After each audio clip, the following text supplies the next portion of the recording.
So, recently with the coming closure of the 3DS's online services, I wanted to give the online PvP of Fire Emblem Fates another go, and while I was preparing for it, I actually ended up finding myself really enjoying it yet again.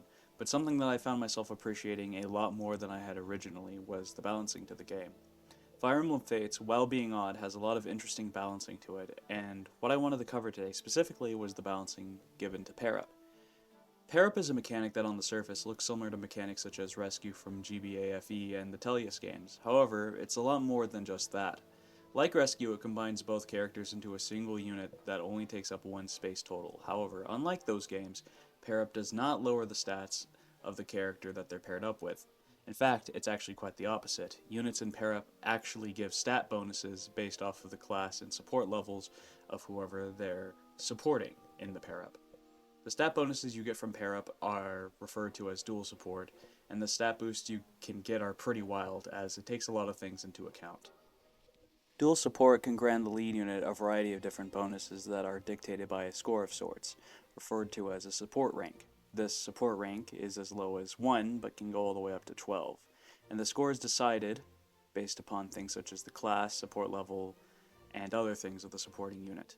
For example, units with no support at all give you a score of 1 when paired up with somebody. A support level of C gives you a score of 2, a B support gives you a score of 3, A support gives you a score of 4, and S support gives you a level of 5. Dual support does not just take the supporting unit of the pair up into account, but it also takes the support level of adjacent units as well. Here's a little table for what each rank of support does for you. As you can see, the higher you go, the more hit rate, avoid, crit rate, and critical avoid goes up, starting with it being as low as 10, and hit rate to as much as 20 extra hit, avoid, crit, and crit avoid. This can be incredibly useful and game-changing in many cases. On easier difficulty, this might seem arbitrary, but on harder modes such as Hard or Lunatic, this can oftentimes be life or death.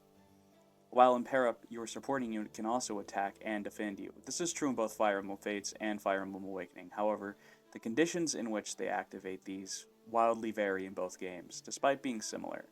Notably in Fire Emblem Awakening, the system is all in one and referred to as the dual system, while in Fates, this is separated into attack and guard stance. I want to cover the activations of these before going over the benefits and limits of the guarding and attacking. For the sake of going chronologically, we will start with the dual system in Fire Emblem Awakening.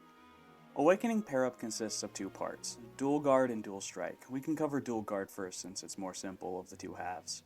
Dual Guard is a function that allows a supporting character to block an incoming attacks from the opposing character. Dual Guard has a certain skill chance of activation based upon a handful of different modifiers, all of which stem from a quarter of the lead and supporting unit's resistance or defense stat, depending on what type of attack is flung this way.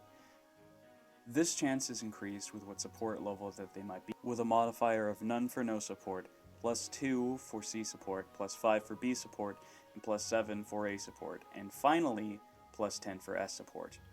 Dual Strike, however, has a lot more to talk about than just its activation rate, and a few notes. Dual Strike has a decent activation rate compared to the low activation rate of Dual Guard, which makes sense.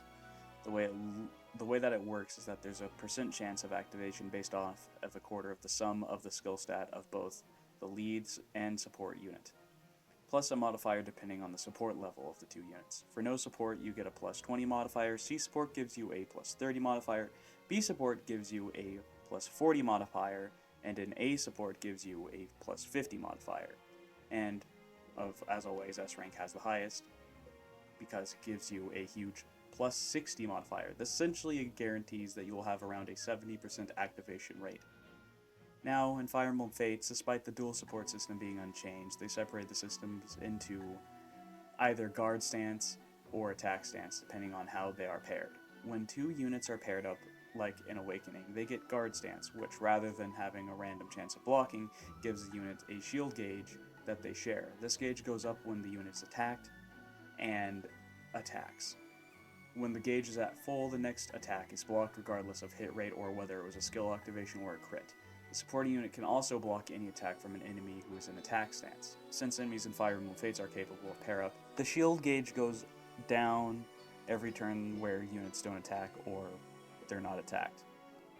Another addition in Fates is that units can gain an additional stat boost in addition to the boost they get from dual support depending on what the supporting unit's class is. Believe it or not, the attack stance is even more simple. When a unit is placed adjacent to another, they enter battle in attack stance, which has the supporting unit always follow up with a secondary attack at half power.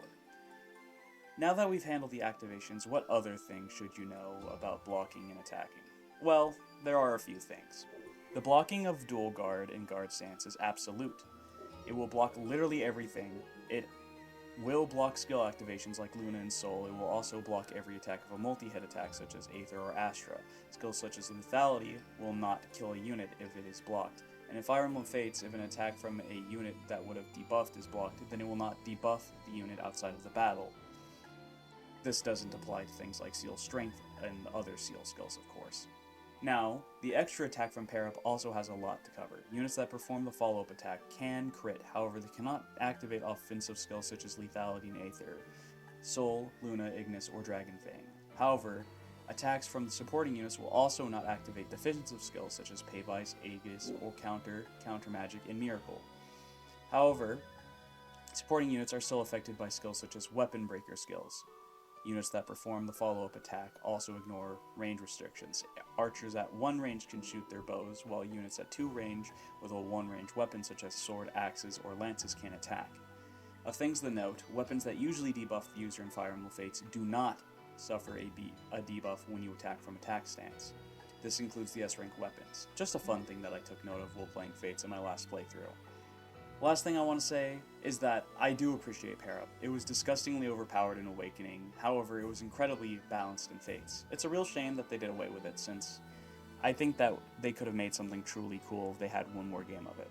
Of course, this is all speculative, as that hasn't happened yet, and with how much people despise Fire Emblem Fates nowadays, I don't think Intelligent Systems is ready to try anything from this game again. The closest thing we've gotten are adjutants from 3 houses, and that's outside the scope of this video. But if you enjoyed this little lecture, please do leave a like. I really did a lot of research for this video, as well as a lot of incoming videos I'm doing. I've been Snake Solid, and thank you so much for watching. Until next time.